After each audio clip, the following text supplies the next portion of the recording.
Hey there, welcome back to Sleepbound. Tonight, I'm reading the next part of our Downton Abbey story. This one's all about secrets, some hidden away in bedroom cupboards, others wrapped in letters and invitations. From the quiet hum of the servants' quarters to the scheming whispers in the garden, things are stirring in more ways than one. So settle in, close your eyes, and let's drift back to a world where dreams and duty are constantly at odds.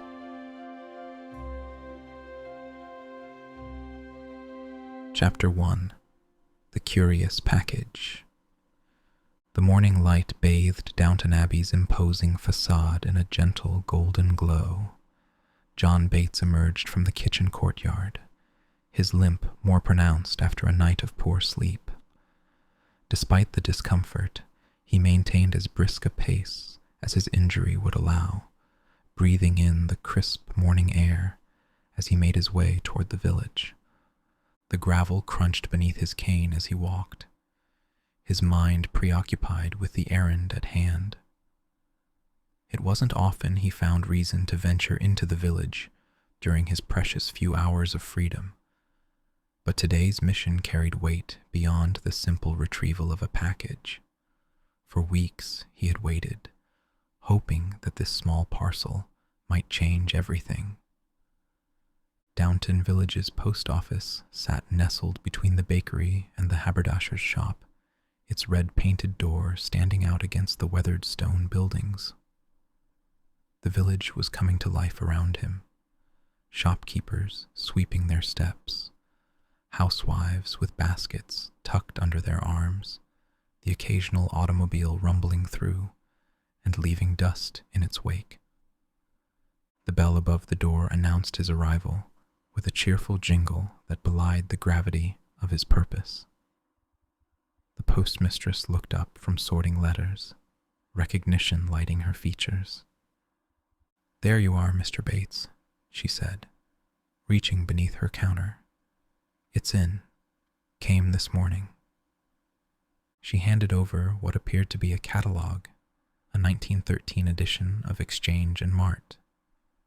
Bates took it with carefully concealed eagerness, his expression giving away nothing of the hope that had built within him for weeks. "They said it would," he replied, his voice level despite the tumult of emotions beneath the surface. "But that isn't quite the same thing." His fingers tightened almost imperceptibly around the rolled magazine. This was it, the possibility of normalcy, of shedding the burden that marked him as different, that threatened his position at Downton. The weight of the thin publication in his hands felt enormous. As he turned to leave, he nearly collided with Gwen Dawson at the door. The young housemaid clutched a package to her chest, her cheeks flushing with a peculiar combination of surprise and what appeared to be guilt. Her eyes darted to his face, then away, then back again, the unmistakable look of someone harboring a secret. "Hello," Bates said, his observant eyes noting her discomfort. "I could have posted that for you." Gwen pulled the package closer, as though protecting it from his gaze. "I prefer to do it myself," she replied, her Scottish lilt more pronounced in her nervous state. Something about her demeanor sparked Bates's curiosity. What could a housemaid possibly have to post that required such secrecy? But he understood the value of privacy better than most. Everyone had parts of themselves they preferred to keep hidden. "I'll wait outside," he offered, stepping back to allow her space. The spring air felt fresher after the stuffiness of the post office. Bates tucked the magazine into his coat pocket and leaned on his cane, gazing down the high street. Villagers nodded respectfully as they passed the valet from the great house. He returned their acknowledgments with the dignified restraint expected of someone in his position. Minutes later, Gwen emerged, visibly relieved to have completed her errand. They fell into step together for the walk back to Downton, an unlikely pair, the limping valet and the young housemaid, each carrying their secrets like additional weight upon their shoulders. "I've got a secret, too," Bates said suddenly, breaking the silence between them. He smiled, patting his coat where the rolled magazine rested. Gwen tensed beside him, clearly uncomfortable with any suggestion that he had discerned her mystery. She offered only a nod in response. "You're all in for a surprise," he continued, his usual reserve giving way to uncharacteristic enthusiasm. "A nice one, I hope," she replied cautiously. Bates smiled, the corners of his eyes crinkling. "Very nice, yes. Very, very nice." They continued their walk back to the Abbey, the grand house growing larger with each step, its many windows reflecting the morning sun like watchful eyes. 2 servants returning to their duties, each nursing private hopes that might, in their different ways, offer escape from the limitations life had placed upon them. Neither spoke again until they reached the servants' entrance, where they would once more assume their proper places in the rigid hierarchy of Downton. For now, the world outside, with all its possibilities and promises of change, would have to wait. Chapter 2. Invitations and Ambitions. The servants' quarters hummed with the quiet industry of morning duties. Anna Smith, head housemaid, stood precariously on a wooden chair in the cramped bedroom she shared with Gwen, investigating the contents of the cupboard top. Her fingers brushed against something heavy, an unexpected obstacle to her tidying. Stretching on tiptoe, she attempted to shift what felt like a solid wooden box. The weight of it surprised her, and she strained, nearly losing her balance just as the door creaked open. "What are you doing?" Gwen's voice came from the doorway, startling Anna so thoroughly she almost tumbled from her perch. She steadied herself, one hand gripping the cupboard edge. "If you must know, I'm trying to find some space on top of the cupboard to make life easier," Anna replied, noting how Gwen's posture relaxed slightly at this explanation. The relief, however, was short-lived. "So what's in it, then?" Anna asked, patting the mysterious box. "What?" Gwen's face betrayed her unease. "A bleedin' great packing case that weighs a ton. That's what." Anna wasn't typically one to pry, but the secrecy surrounding this box, coupled with Gwen's earlier furtiveness at the post office, as reported by Mr. Bates, had piqued her curiosity beyond restraint. Gwen shifted her weight from one foot to the other. "Can't you just leave it?" "No, I can't," Anna said firmly. "And you'll tell me right now." She paused, seeing Gwen's reluctance. "Unless you want me to ask Mrs. Hughes about it." The threat of involving the housekeeper worked immediately. Gwen's shoulders slumped in defeat as she motioned for Anna to descend from the chair. Meanwhile, in the meticulously maintained gardens, sunshine filtered through the spring blossoms as Lady Mary Crawley sat alone on a stone bench, absorbed in reading a letter. Her dark hair gleamed in the light, contrasting with the pale blue of her morning dress.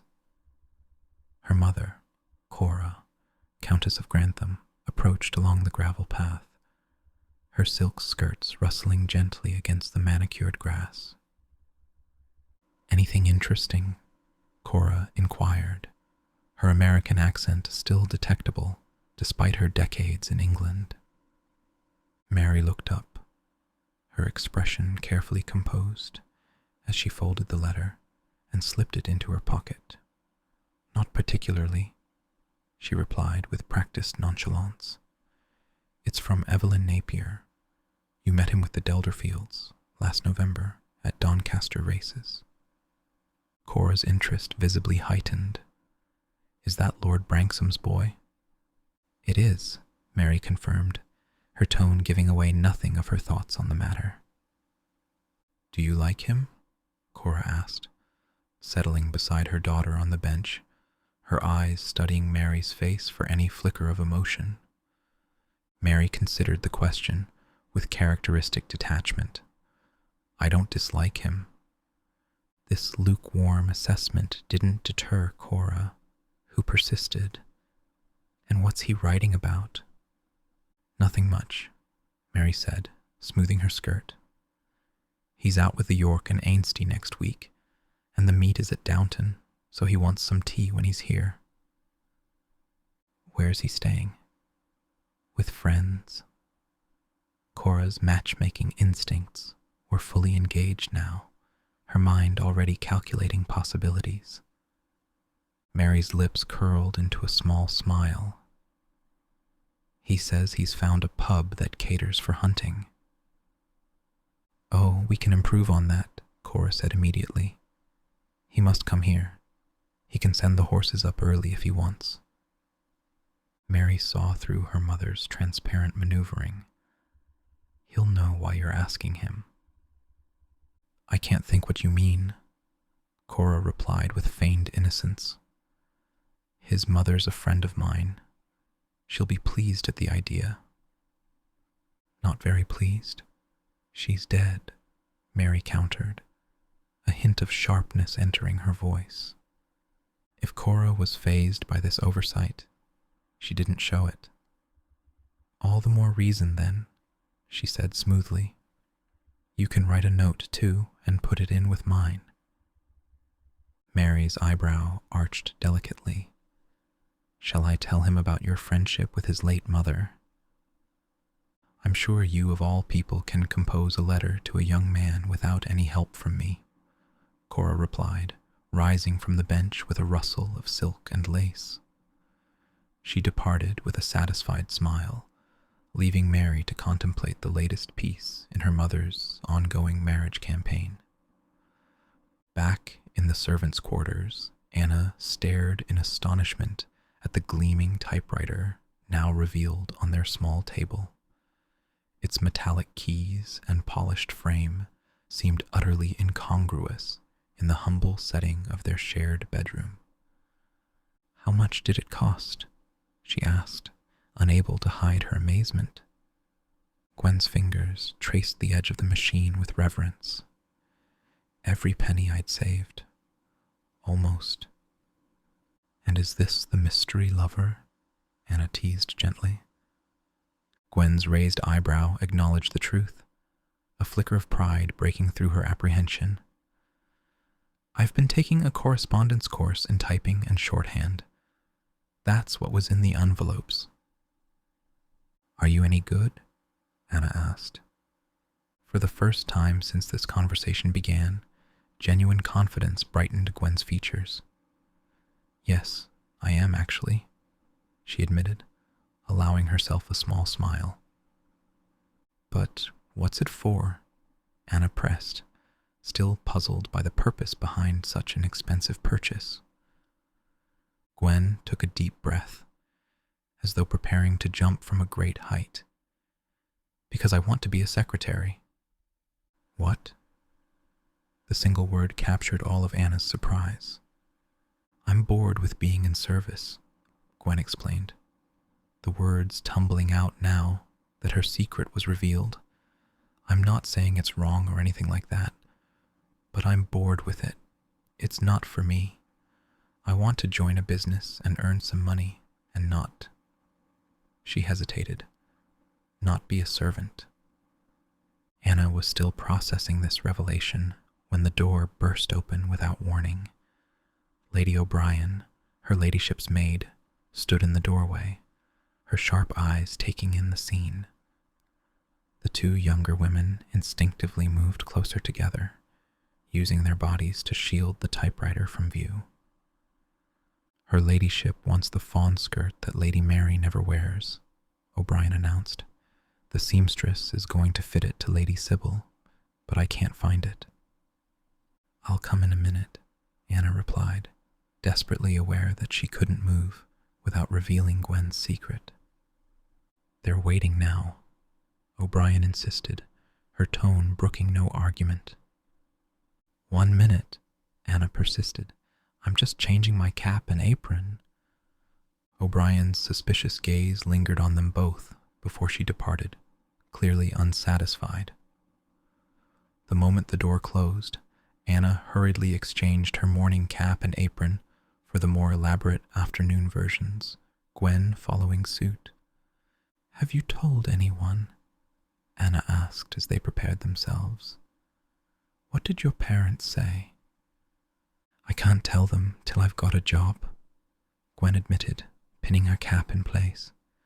Dad'll think I'm a fool to leave a good place, and Mum'll say I'm getting above myself.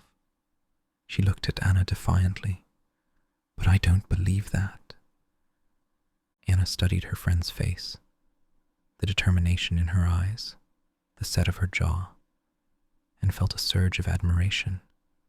Nor do I, she said firmly, squeezing Gwen's hand before hurrying off to her duties, leaving the young housemaid with her dreams and her typewriter, both carefully hidden from the world that might not understand. Chapter 3. Dreams Beyond Service. The library at Downton Abbey was a sanctuary of mahogany and leather, where centuries of knowledge lined the walls in leather-bound volumes.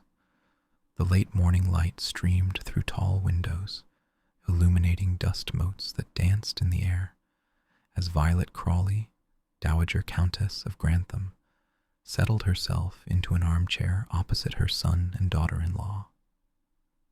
Robert Crawley, Earl of Grantham, barely looked up from his newspaper, the rustle of pages forming a gentle backdrop to the conversation about to unfold. Cora sat with perfect posture on the adjacent sofa, her hands folded neatly in her lap, an air of quiet satisfaction surrounding her. It's not of my doing, Cora began, her tone suggesting the opposite. It's all Mary's own work, but I think we should encourage it. Branksom's a dull dog, but I don't suppose that matters, Robert replied, turning a page of his newspaper with practiced indifference. Did you know his wife had died? Cora asked, her eyes sliding toward Violet. Robert's response was dismissive. He only ever talks about racing. Violet, never one to waste time on pleasantries when strategy was required, leaned forward slightly, her cane planted firmly between her feet. Cora's right. Mary won't take Matthew Crawley, so we need to get her settled before the bloom is quite gone off the rose. Her words, though blunt, carried the weight of practical wisdom. At her age, Violet had witnessed enough young women linger too long on the marriage market, their prospects diminishing with each passing season. Is the family an old one? Cora inquired, the question essential to her American sensibilities about British nobility. Violet couldn't resist a small barb. Older than yours, I imagine. Old enough, Robert interceded before his mother and wife could engage in their usual sparring. And there's plenty of money, Cora pressed, pragmatic as always. Really? Violet's interest was piqued despite herself. Robert folded his newspaper with a crisp snap. Mama, you've already looked him up in the stud books and made inquiries about the fortune. Don't pretend otherwise. Violet drew herself up, her spine straightening as she assumed an expression of aristocratic dignity that had served her well for decades. Robert smiled at his mother's predictable reaction. Are you afraid someone will think you American if you speak openly? He teased gently. I doubt it would come to that, Violet replied, the very idea clearly horrifying to her. Shall I ring for tea? Cora suggested, sensing the need to redirect the conversation. Robert checked the clock on the chimney-piece and rose to his feet. Not for me. I'm meeting Cripps at 5. Bramley wants to move one of the feeding pens, and he needs a decision. I'll see you at dinner. With a perfunctory nod to both women, he departed, leaving them to continue their matrimonial plotting without him. Cora turned to her mother-in-law, noting the dissatisfaction lingering in Violet's expression. You don't seem very pleased. I'm pleased, Violet insisted, though her tone lacked conviction. It isn't brilliant, but I'm pleased. So, Cora prompted, sensing there was more. Violet tapped her cane lightly against the carpet. I don't want Robert to use a marriage as an excuse to stop fighting for Mary's inheritance. It won't make any difference, Cora replied with certainty. You can't be sure, Violet countered. She'll be well set up, with a reasonable position. She won't be hungry. Cora's expression hardened almost imperceptibly. It won't make a difference. I don't think he has the slightest intention of fighting as it is. The price of saving Downton is to accept Matthew Crawley as his heir, and as far as he's concerned, that's that. What about you? Violet asked, studying her daughter-in-law's face. I don't dislike Matthew, Cora admitted after a moment's consideration. In fact, I rather admire him. And is that sufficient reason to give him your money? Violet pressed, her voice sharp. Of course not, but Cora began, only to be cut off. Then there's no more to be said, Violet declared with finality. Are we having tea? Or not? Cora rose to pull the bell rope, accepting that there would never be more than an armed truce between them, their shared concern for the family's future, and Mary's place in it, was perhaps the only true common ground they would ever find. In the village, Lady Edith Crawley walked with determined steps toward the home where Matthew Crawley and his mother had taken up residence. The middle Crawley daughter had spent the morning crafting what she hoped appeared to be a casual visit, her heart quickening as she spotted Matthew approaching on his bicycle. He slowed to a stop beside her, surprisingly windswept and appealing in his working attire. I'd offer you a lift if I could, he said, with a warm smile that never failed to make Edith's chest tighten with hope. It was you I was coming to see, she replied, pleased by the fortunate timing of their meeting. Then your timing is matchless, Matthew said, dismounting. I'm just off the train. Edith fell into step beside him as he wheeled the bicycle along the path, gathering her courage for the carefully rehearsed suggestion.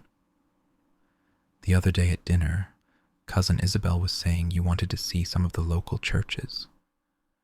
She's right, I do, Matthew confirmed enthusiastically. I want to know more about the county generally, if I'm to live here. Edith took a deep breath. Well, I thought I might show you a few of the nearer ones, she offered, trying to sound casual. We could take a picnic and make an outing of it. That's very kind, Matthew replied, his tone revealing neither particular excitement nor reluctance. Nonsense. I'll enjoy it, Edith assured him quickly. It's too long since I played the tourist. It would have to be a Saturday, Matthew said practically. The churches work on Sunday, and I work all the weekdays. Then Saturday it is, Edith declared, trying to contain her delight at his acceptance. I'll get Lynch to sort out the governess cart, and I'll pick you up at about 11. As they reached the gate of Crawley House, Edith savored her small victory. Matthew had agreed to spend time with her, alone, away from Mary's cutting remarks and superior beauty. Perhaps, just perhaps, if Mary was determined to reject him, Edith might finally have a chance to shine. In the servants' hall, curiosity had gathered Thomas, William, and Daisy around Gwen's typewriter, like children examining an exotic animal. The machine gleamed under the electric lights, its mechanical presence a stark contrast to the centuries-old traditions that governed life below stairs. "How does it work?" Daisy asked, her eyes wide with wonder. William leaned forward, pressing a key with exaggerated confidence. "Easy. You just press the letters, and they print on the paper." "Not that easy," Thomas observed with his usual supercilious tone. "You've smudged it." "I have not," William protested, embarrassment coloring his cheeks. "Get back, please." Mr. Carson's authoritative voice cut through their fascination. The butler had arrived with Mrs. Hughes and O'Brien, their expressions varying from stern disapproval to vindictive satisfaction. "They were trying to hide it, so I knew it was wrong," O'Brien announced, clearly pleased with her role in the discovery. "Where's Gwen now?" Carson inquired, his bushy eyebrows drawn together in concern. "Doing the dining room with Anna," Thomas supplied readily. "They'll be finished soon." "Then I'll wait," Carson decided, his expression suggesting he was preparing for a confrontation of some significance. Mrs. Hughes stepped forward, her Scottish accent more pronounced in her irritation. "With all due respect, Mr. Carson, Gwen is under my jurisdiction." "Indeed she is, Mrs. Hughes," Carson acknowledged with a slight bow. "And I have no intention of usurping your authority. I merely want to get to the bottom of it." William, caught in the crossfire of authority, ventured a tentative defense. "Why shouldn't Gwen have a typewriter if she wants one?" "Mind your own business," Thomas snapped, his loyalties clearly not with his fellow footmen. "What's that doing here?" Gwen's voice came from the doorway, her face draining of color as she took in the scene, her prized possession exposed, surrounded by the very people she had sought to keep it from. "Ah, Gwen, come in," Mrs. Hughes said, her tone deceptively mild. "Why's that down here?" Gwen demanded, distress evident in every line of her body. "Who's been in my room? They had no right." Mrs. Hughes stepped forward, her authority crystallizing in the set of her shoulders and the firmness of her voice. "Now, see here. In the first place, none of the rooms in this house belong to you, and in the second, I am in charge of your welfare, and that gives me every right." "This is you, isn't it?" Anna accused O'Brien, who maintained a smug silence. Her mission accomplished. Carson cleared his throat, bringing the focus back to the matter at hand.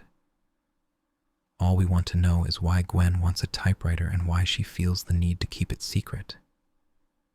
"She wants to keep it private, not secret," Anna clarified firmly. "There's a difference." "Amen," came a quiet voice from the doorway. Mr. Bates had joined the impromptu tribunal, his presence offering silent support to the beleaguered housemaid. Gwen squared her shoulders, finding courage in the support of Anna and Mr. Bates. "I've done nothing to be ashamed of.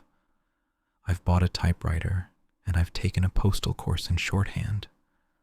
I'm not aware that either of these actions is illegal." "Will you tell us why?" Mrs. Hughes pressed, preferably without any more cheek. "Because I want to leave service," Gwen admitted, her voice steady despite the collective intake of breath her words provoked. "I want to be a secretary." O'Brien's face twisted with scorn. What's wrong with being in service? Nothing's wrong with it, Gwen replied evenly. And there's nothing wrong with mending roads neither, but it's not what I want to do. I should remind you there are plenty of young girls who'd be glad of a position in this house, Carson admonished, his patrician features set in lines of disapproval. And when I hand in my notice, I shall be happy to think one of them will be taking my place, Gwen countered, her determination evident beneath her respectful tone. O'Brien's eyes narrowed dangerously. What makes you think we'll wait until then? Are you hiring and sacking now, Miss O'Brien? Anna interjected sharply. I thought that lay with Mr. Carson and Mrs. Hughes. Carson raised a hand, silencing the brewing conflict. Enough of this. I'm going to ring the dressing gong, and we'll have no more talk of it tonight.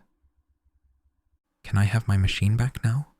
Gwen asked, her voice smaller but still resolute. Very well, Carson conceded after a moment's hesitation.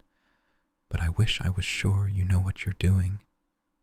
Gwen made no answer, but carefully lifted her typewriter and left the room, dignity intact despite the ordeal.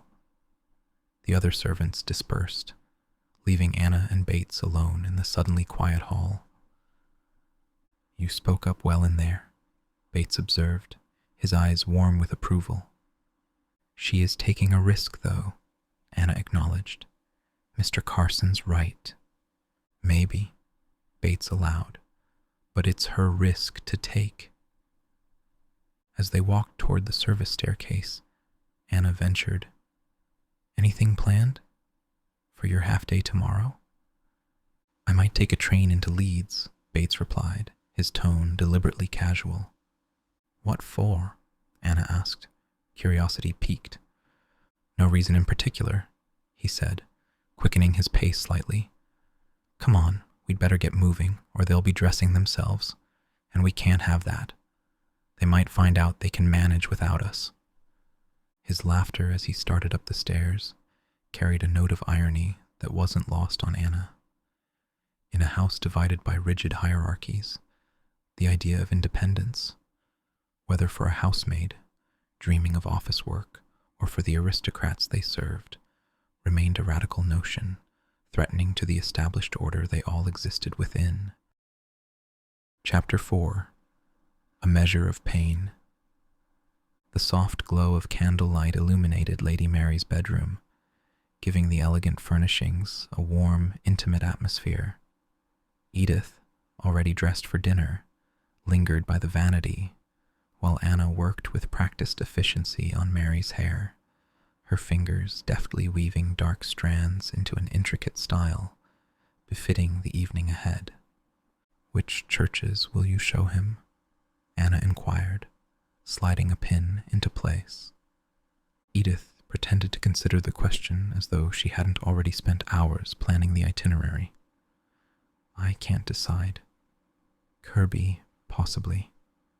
Or perhaps Easingwold.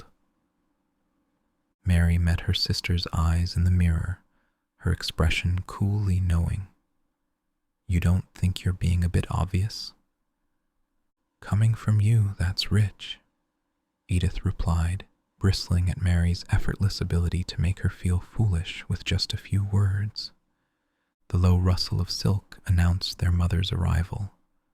Cora entered the room holding a cream-colored envelope, an expectant smile playing on her lips.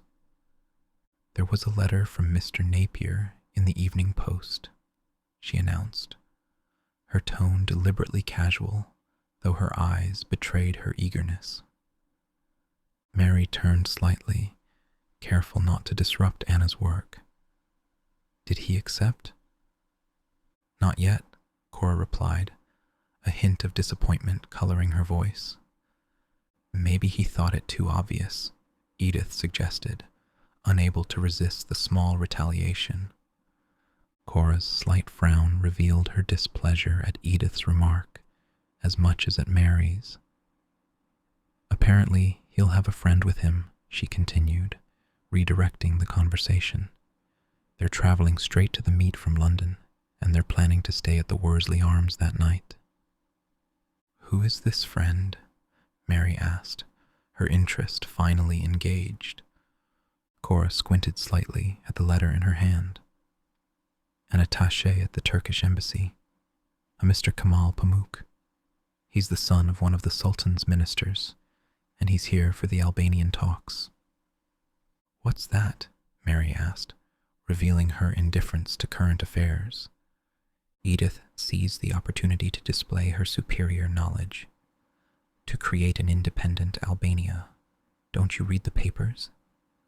I'm too busy living a life, Mary replied dismissively. Cora stepped in before the sisters' bickering could escalate. Since Turkey's signature is vital, Mr. Napier's been given the job of keeping him happy until the conference begins, and Mr. Pamuk is eager to try an English hunt. So that's that then, Edith concluded, a note of finality in her voice. Not at all, Cora countered, her expression brightening with a new idea. I shall invite this Mr. Pamuk to stay here as well. Who knows? A little hospitality in an English house may make all the difference to the outcome. You hope, Edith muttered, seeing through her mother's transparent matchmaking. Cora turned her attention to her eldest daughter. And Mary, you will ride out with them. Mary's protest was immediate. Oh, Mama, must I? My boots are at the mender's, and I haven't ridden for weeks. Anna, please see that Lady Mary is fully equipped to go hunting, Cora instructed, her tone making it clear the matter was settled. Yes, your ladyship, Anna replied, her eyes meeting Mary's in the mirror with a hint of sympathy. Cora departed, leaving the sisters to their preparations. Anna continued her work on Mary's hair, her mind turning to the challenge of organizing riding attire by morning, while Edith lingered, savoring the rare moment of having witnessed Mary being maneuvered against her will. The streets of Leeds bustled with midday activity as John Bates made his way through the commercial district, consulting the folded Exchange and Mart magazine in his hand. He checked the address once more before entering a rather unassuming shop, its windows displaying an unusual array of medical implements. Inside, the shop had a distinct medicinal odor, carbolic acid and leather predominated, and the walls were lined with various orthopedic devices.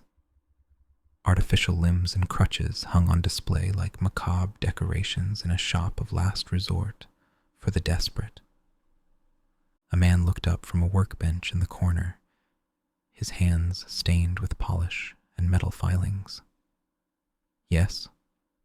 He inquired, his tone suggesting Bates was interrupting important work. I saw this advertisement, Bates said, indicating the magazine, for a limp corrector. The man's expression remained impassive. Yes. What does it do exactly? Bates asked, though the answer seemed obvious. It corrects limps, the man replied flatly, waiting for Bates to get to the point. Bates squared his shoulders slightly, refusing to be intimidated. Does it work? The man's eyebrows rose a fraction. Well, as I make it and I advertise it, is it likely I'd say no? Bates studied the man for a moment, weighing his options. The journey here had been difficult enough. He might as well see the device that promised salvation. Could I see one? Without a word, the man disappeared into a back room, leaving Bates to examine the other implements on display. Each one looked more torturous than the last. Steel braces with leather straps, wooden splints, and various corrective boots. instruments designed to force the human body into normalcy through pain and persistence. "Here we are," the man announced, returning with a wooden box. He removed what appeared to be a kind of caliper with iron struts and straps and an adjustable foot platform at the bottom. The contraption looked medieval, more an instrument of torture than healing. "You adjust this to the right height to minimize your limp," the man explained, demonstrating the mechanism. "You tighten these gradually, as tight as you can stand, and as the leg straightens, the foot lowers to the floor. You'll need special shoes." He glanced at Bates's legs. "What size are you? And which leg is affected?" 10, and it's the right," Bates replied, his mouth suddenly dry as he stared at the device. The man nodded and went to fetch a box of shoes, while Bates continued to examine the brace. Each metal joint and leather strap promised agony, a different kind of pain than the one he already endured, but pain nonetheless. The question was whether this new suffering might lead to freedom. "How long does it take?" Bates asked when the man returned. "How long is a piece of string?" came the unhelpful reply. "But it really works?" Bates pressed, needing reassurance before committing himself to what would clearly be an ordeal. The man's expression softened slightly, perhaps recognizing the desperation behind the question. "I'm not saying it's easy, and you can't slack. Every day, all day, if you mean business." Bates stared at the vicious implement, biting his lip as he contemplated what it would mean. The constant pain, the secrecy, the hope that might prove false. Yet the promise of walking normally again, of shedding the visible reminder of his injury, of securing his position at Downton beyond question. "All right," he said finally, his decision made. "How much?" The golden light of evening softened the edges of Crawley House as dusk settled over the village. Inside the drawing room, Isabel Crawley sat reading a letter by the warm glow of a table lamp, her practical nature evident in the efficient way she processed its contents. "She asks if we can both dine on Saturday," she informed her son, who was reviewing legal documents at a small desk by the window. "There are 2 young men staying, so you won't be so outnumbered for once." Matthew looked up, his pen poised mid-signature. "What men?" Isabel squinted at the letter. "A Turkish diplomat called, something I can't read, and Lord Branksom's charming son. Who's to be flung at Mary, presumably." Matthew's lips quirked in amusement. "When it comes to Cousin Mary, she is quite capable of doing her own flinging, I assure you." He returned to his document, adding, "Must we go?" "I've got the whole day with Edith. I could use a night off." "I think we should," Isabel replied, setting the letter aside and opening another envelope. Without looking up from her correspondence, she added casually, "And you're all set to go church visiting?" "Apparently," Matthew replied, a hint of resignation in his voice. "I didn't seem to have much option." "I'm afraid it's my fault," Isabel admitted. "She asked what your interests were, and I just blurted it all out. I hope you're not annoyed." "Not at all," Matthew assured her, though his enthusiasm was clearly tempered. "Why should I be?" "No reason," Isabel replied, though her knowing smile suggested she understood more about Edith's intentions than her son did. The silence that settled between them was comfortable, a testament to their close relationship. Yet beneath it lay an undercurrent of unspoken understanding, that their new position in this family brought with it complexities neither had anticipated when they'd left Manchester behind. Dawn light filtered weakly through the corridor windows as Anna carried a complete riding outfit toward the Blue Room. Lady Mary's riding habit, boots, top hat, and veil were precariously balanced in her arms as she spotted Gwen in the hallway. "Ah, open the door of the Blue Room, can you?" she requested. "I'm going to lay it out in there, then when she gets up it's ready." Gwen obliged silently, pushing open the door to a handsome, spare bedroom kept in readiness for guests. Anna bustled in, still chattering as she spread the things out on the bed. "I couldn't find her breeches anywhere, so I asked Mr. Bates, and he looked among his lordship's riding clothes. There they were." Still, Gwen maintained her silence, an unusual state for the normally cheerful housemaid. Anna continued her preparations, mentally checking items off her list. "I only hope to God I've got everything. Hat, I'll do here. Gloves and crop are in the hall." A small sob broke the quiet, causing Anna to turn sharply. Gwen stood by the doorway, tears streaming down her face. "Gwen?"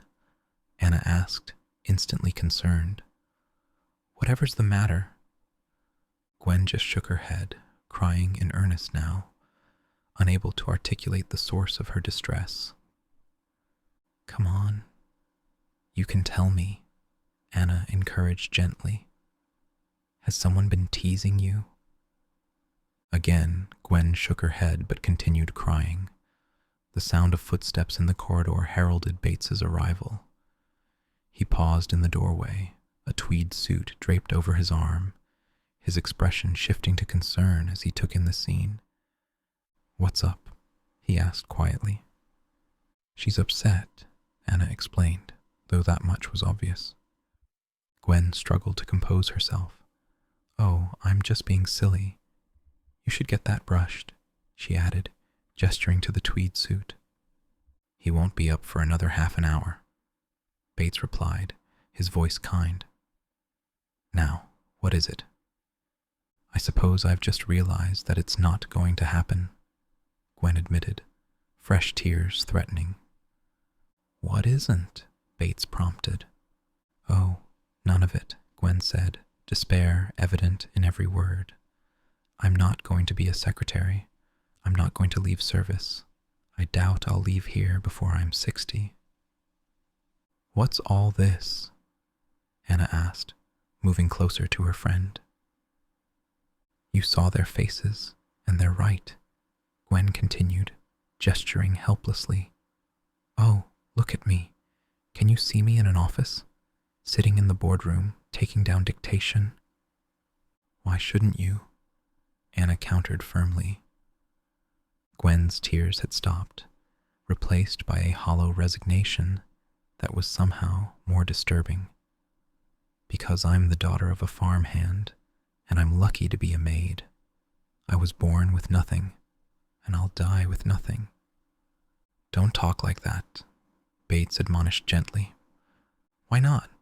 Gwen challenged. "Because it's not true," Bates replied, his voice steady and certain. "Because you can change your life if you want to." "Really?" Gwen asked, a flicker of hope returning to her eyes. "Yes," Bates assured her. "Sometimes you have to be hard on yourself, but you can change it completely. I know." A grimace of pain crossed his face so quickly it might have been imagined, but Anna caught it immediately. "Mr. Bates, are you all right?" she asked, her concern shifting targets. "Take her upstairs. Dry her off," Bates directed, already turning away. Anna and Gwen left the Blue Room together, heading in the opposite direction from Bates, who made for the service stairs. As he reached the landing, Anna glanced back to see him falter, gripping the banister tightly. He took a heavy step onto the landing and let out an involuntary cry of pain that echoed in the enclosed stairwell. "Mr. Bates, "What's the matter?"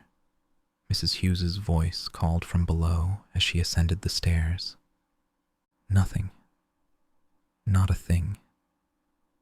"I'm fine," Bates insisted, straightening with visible effort. "Let me help you down to the next landing," Mrs. Hughes offered, now close enough to see his ashen complexion. "I am perfectly all right, thank you, Mrs. Hughes," Bates maintained, his pride evident in the rigid set of his shoulders. Mrs. Hughes was not so easily dissuaded. "Are you sure? You're as white as a sheet." "That's my wonderful complexion, inherited from my Irish mother," he replied with forced lightness, continuing his descent with careful, measured steps. Mrs. Hughes watched him go, her eyes narrowed with concern and suspicion. Whatever was troubling Mr. Bates clearly went beyond his usual injury, but experience had taught her that some secrets revealed themselves only when their keepers were ready. Until then, she could only watch and wait, and hope that whatever burden he carried wouldn't prove too heavy to bear alone. Thanks so much for joining me tonight. I hope this story has brought you a little peace and relaxation. As always, feel free to drift off whenever you're ready. Did I make the most of loving you? So many things we didn't do. Did I give you all my heart could give? To unlived lives with lives to live.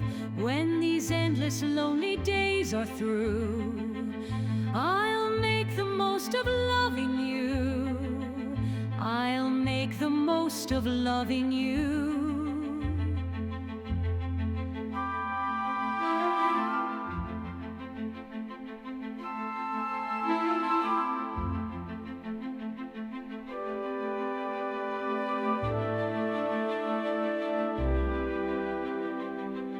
Did we make the most of all we had? Not seeing you makes my heart sad. Did we make the most of summer days? We still have time to change our ways. When these endless lonely days are through, I'll make the most of loving you. I'll make the most of loving you. I'll make the most of loving you. I'll make the most of loving you.